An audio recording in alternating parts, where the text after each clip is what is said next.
What's up guys, it's Markin. In today's video I have a sweet, hilariously fun Quang jungle build for you, so stick around, we'll get right into it.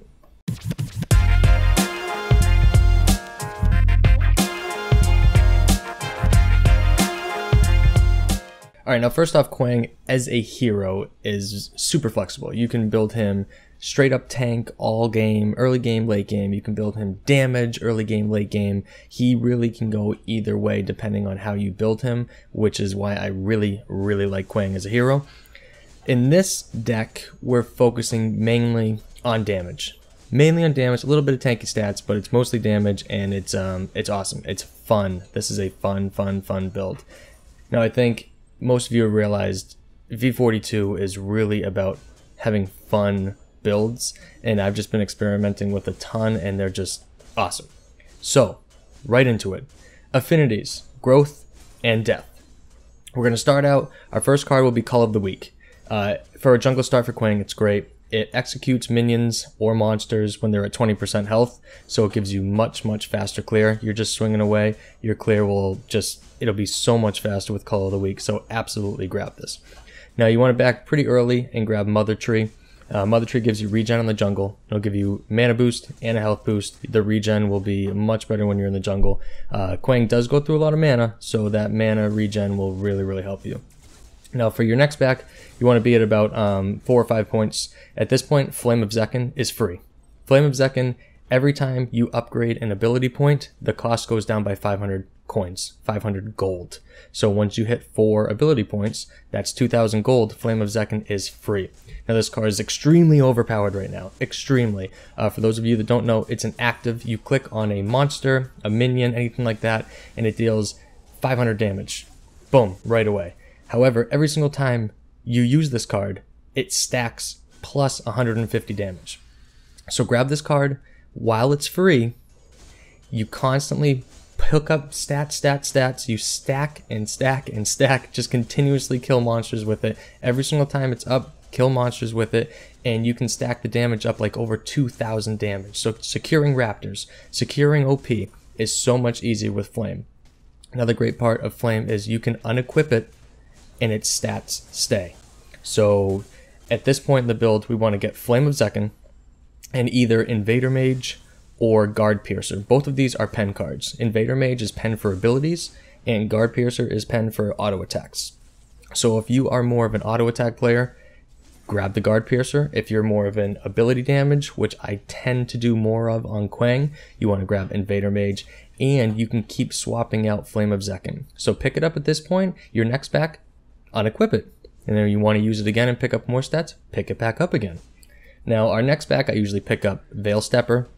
Veil Stepper is an awesome card. Every time you walk through a fog wall, you go invisible for 3 seconds. So ganks are so easy with Veil Stepper. You just walk right on top of the hero, and you can alt, right click as they're trying to get away, hit your Q, right click again, it's just, they'll be deleted. Plus Veil Stepper gives you crazy health regen. Your health regen will be at almost 20 at this point. So as you're just walking around, 20 HP a second is going back to you. It keeps you alive so much longer, keeps you in the jungle faster. Now at this point, you can also pick up Thunder Cleaver if you're having problems with your clear, or if you just want to clear faster. You can literally just run through minion camps, auto attack a couple times, hit your Thunder Cleaver, and you're done. The clear is so much faster. Now getting into late game builds, Vampiric Blade. Now Vampiric Blade is your shield. It is your healing. It keeps you in the fight forever, especially with the attack speed that you're having on Quang. On every single auto attack, you are healing, gives you a shield. It's hilarious to watch. If you Q onto somebody, ult into the middle of a team fight, and just start auto attacking, you will just constantly be healing, constantly have a shield, and nobody can kill you. It's fantastic. Now at the same time you get Vampiric Blade, you want to pick up Withering Shadow.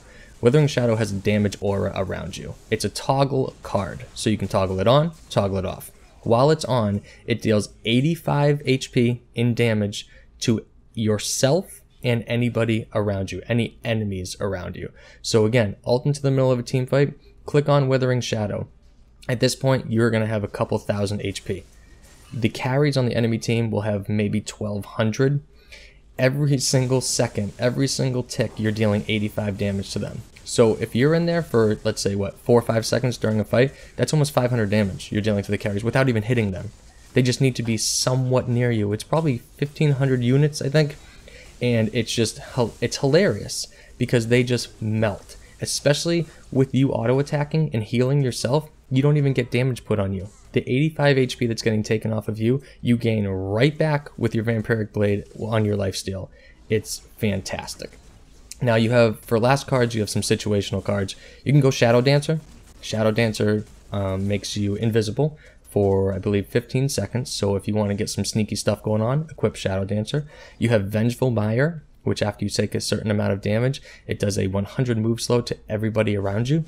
It's a great card, especially for Quang, because you are going to be ulting into the middle of the entire enemy team, and you're going to take some damage, and boom, immediate slow to every hero on the enemy team.